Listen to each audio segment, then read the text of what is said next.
Suspense. And the producer of radio's outstanding theater of thrills, the master of mystery and adventure, William N. Robeson. Among other characteristics which separate Homo sapiens from the rest of the animal kingdom is the driving dream of the easy buck. We follow it on the racetracks, at Las Vegas, in the bingo games at church socials. And if these fail us, there's always buried treasure. They say the beaches from the Florida Keys to the New England Capes are loaded with the loot the pirates parked and forgot to claim. All you need is a map and the willingness to work 10 times as hard as you would for an honest buck. Of such a buried treasure is our story concerned. Listen then as Raymond Burr stars in The Treasure Chest of Don Jose. And now, The Treasure Chest of Don Jose, starring Raymond Burr. A tale well calculated to keep you in suspense. I didn't have a map. I had a poem. A curious bit of doggerel. On Dogbody's Island, you could fare worse if dare you will Don Jose's curse. For there, 33 yards, southeast of the Rocky Guards, you'll find a pleasantly fulsome measure of Gasparia's earthly treasure.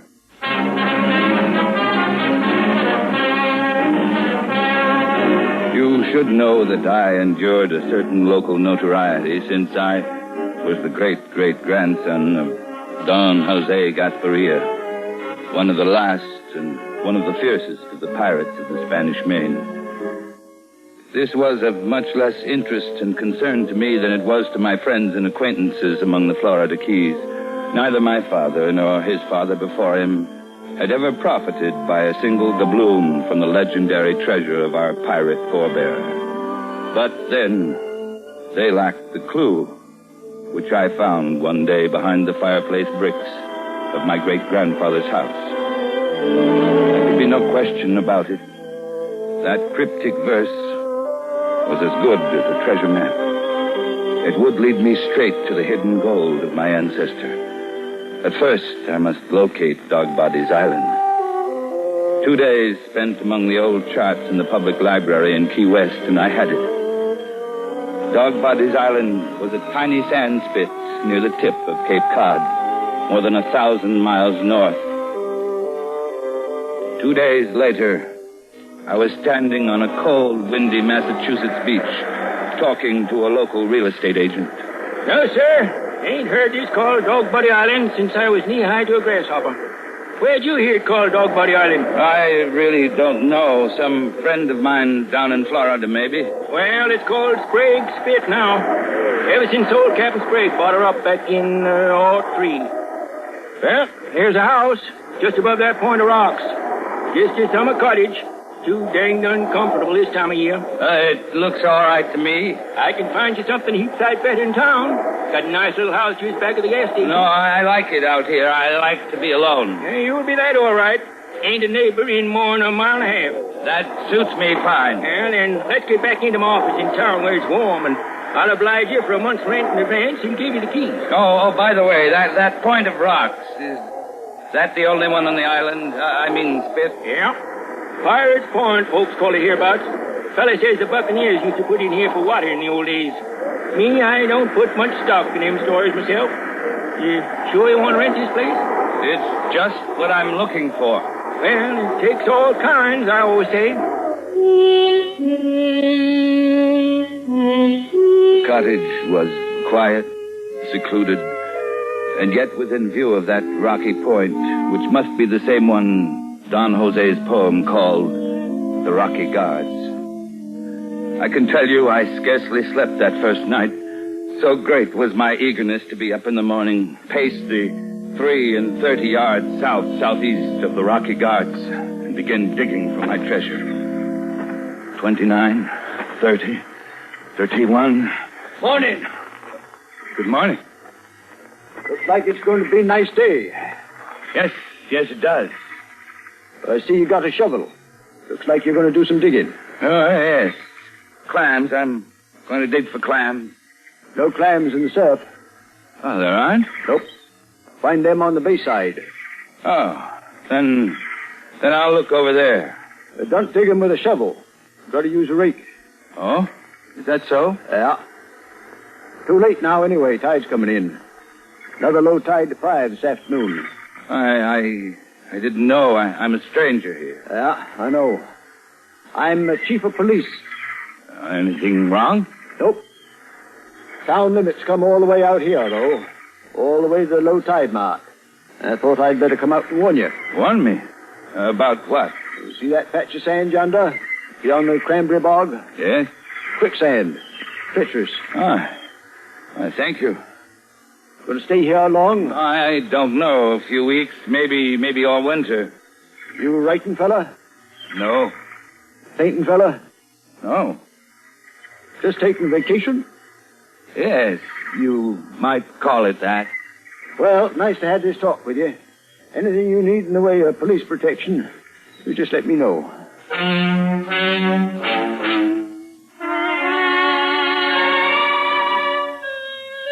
So I waited until an hour after sundown, and then, carrying a lantern, I paced off the 33 yards southeast of the Rocky Guard and set to digging. Although the evening was chilly, with a brisk breeze blowing in from the sea, I had soon shed my coat and was dripping with perspiration as I attacked the wet, sliding sand with huge bites of my shovel, widening the hole as it grew deeper until my lantern threw long shadows across the opening that had become large enough for a coffin. And then my shovel hit something solid, and there it was. I had found it. An iron-bound chest. The treasure chest of Don Jose. And then I heard voices. Terror seized me. Who came now to violate my supreme moment? Who now threatened to deprive me of what was rightfully mine? I turned the lantern and scrambled from the hole. A few yards away, I could see the beam of a flashlight slowly approaching. I hid behind a ledge of rocks, my heart drumming in my ears, my hell breath screaming in my tightened throat, trying to listen, trying to see. That patch of quicksand has got to be around here someplace. Hey! Smell it. There's a hole here. Nearly fell in. Huh? Well, this will do great. There's even a shovel to fill it up. Ready? 1, 2, 3. What's they doing? Did they know? At last, it was quiet, and I watched their light as they made their way across the island toward the bay. And then, after a long time, I heard the cough of a motorboat. Then I lit my lantern and went back to my digging. The hole was half filled. Suddenly, my terror turned to rage. What had they done? I began digging savagely. But almost at once, my shovel hit something. Something that was softer than the chest and yielded to the pressure. Seized my lantern, crouched over for a closer examination, and found myself looking into the vacantly staring eyes of a corpse.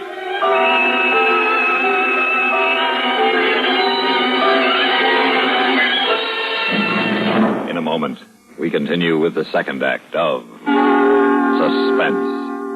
And now, starring Raymond Burr, Act 2 of The Treasure Chest of Don Jose.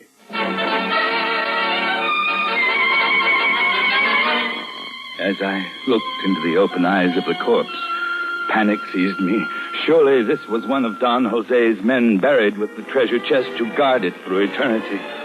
I fled in terror, running blindly across the moor to my little house, tormented by 1,000 fears, 1,000 anxieties.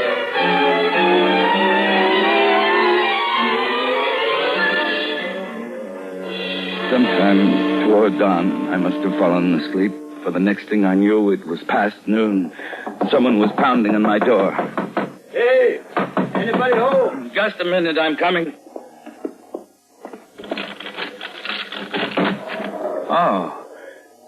It's you, Chief. Good morning. Afternoon now. What? Sorry, I was sleeping. I had insomnia most of the night. Insomnia, Mean you was awake? Yes. Most of the night, you say? Why, yes. Hear anything peculiar out here? No. What do you mean? Prowlers or such? Why would anyone be prowling out here? Didn't say there was. Asked if you heard anyone. No, I didn't. Got to check. This being in the town limit. Why? Anything the matter? Yeah. Kidnapping. Murder, maybe. Murder? Yeah. Ain't you heard it on the radio? I haven't got a radio. Should. Great consolation for a man living alone. Well, what happened? Tell me. Young Harvard fella. Sinful rich. His father paid the ransom, $20,000. But the kidnappers didn't deliver the boy. Got a 3-state alarm out for him. Think they're on the Cape somewheres. Just checking. Well, what makes you think they'd come out here? Don't know. Hunch partly. Partly because somebody borrowed one of Jen Chantry's boats last night. Found a bloodstain in the cockpit this morning. Didn't see him, eh? No, I told you I didn't. Yeah. So you did. We'll catch them, of course, if they're on the Cape. Sooner or later, we'll catch them. Ransom money's in small bills, all marked. They'll get hungry sooner or later and spend some. Let me know if you see or hear anything. Yes, of course. I'll be glad to. Yeah. Just checking.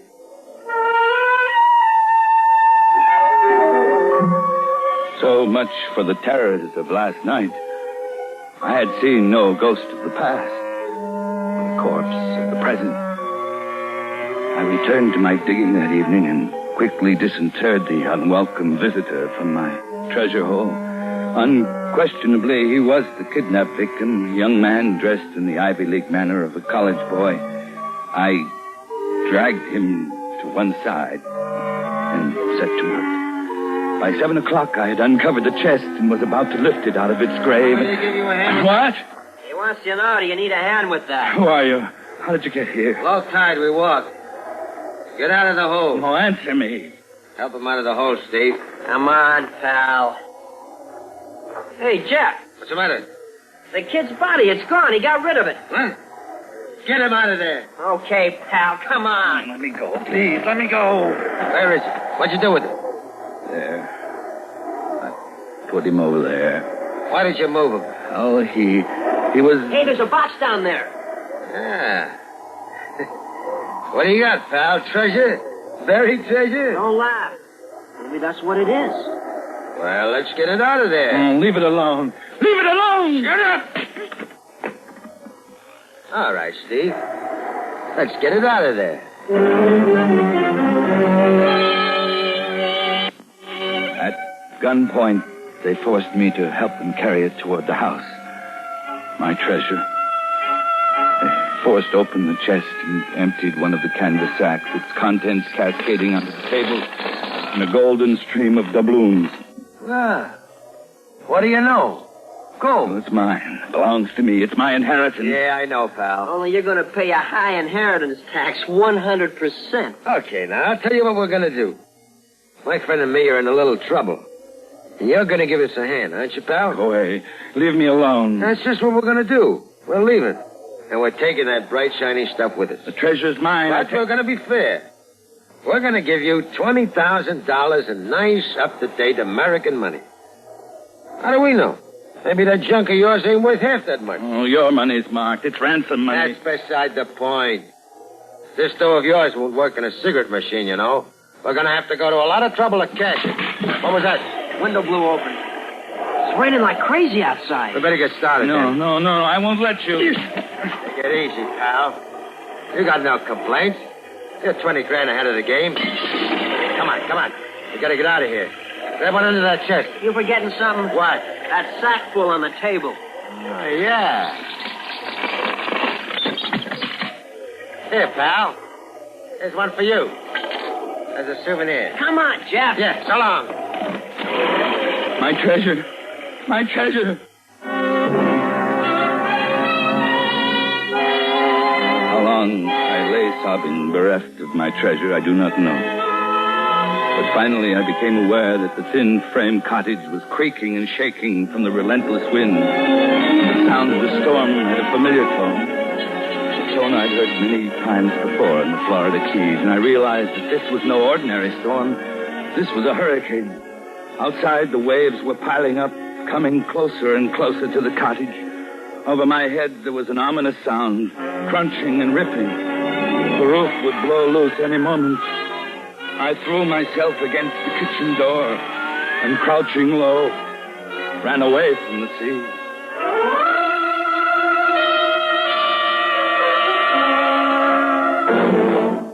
In a moment, we continue with the third act of Suspense. And now, starring Raymond Burr, Act 3 of The Treasure Chest of Don Jose.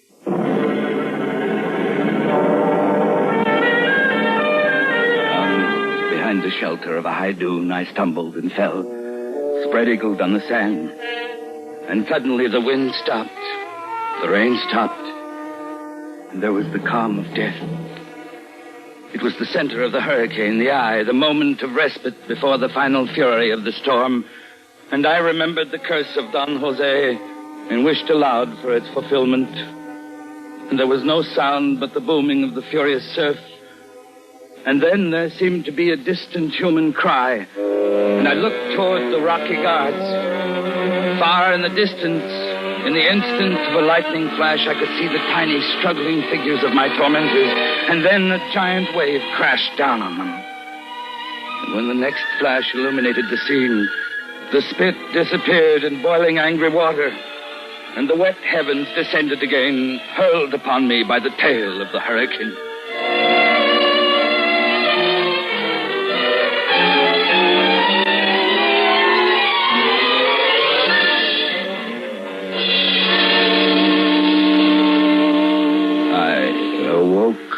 With a light in my eyes, and I heard a voice. You all right? Who is it? It's me, Chief of Police. Got out here as soon as I could. We was worried about you out here with no radio. You couldn't get the storm warnings. Come up so fast, wasn't time to get you off. Thanks. That's very kind of you. Lucky you got out of the house. Why? Take there no more. Ocean come plumb through, carried the house right into the bay. Made 2 islands out for Sprague Spit. Storms play funny tricks. That kidnapping I told you about? Yes? What about it? Found 3 bodies out near those rocks. The kidnappers and their victim. What do you know about that? Nothing. Nothing at all. You don't believe my story? But look, here is the gold doubloon from the treasure chest of Don Jose. Yes, it still exists. Only now, there is no map, no clue. But I can tell you this. In the rocky surf, near the 2 islands which were once Sprague's Pit, if you will dare the curse of Don Jose, you can find his treasure chest.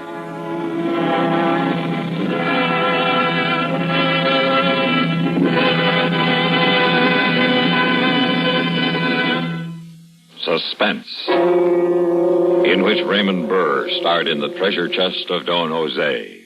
Written, produced, and directed by William N. Robeson. Supporting Raymond Burr in The Treasure Chest of Don Jose were Joe DeSantis, Carl Swenson, Tommy Cook, and Charles Seal. Listen. Listen again next week when we return with another tale well calculated to keep you in suspense.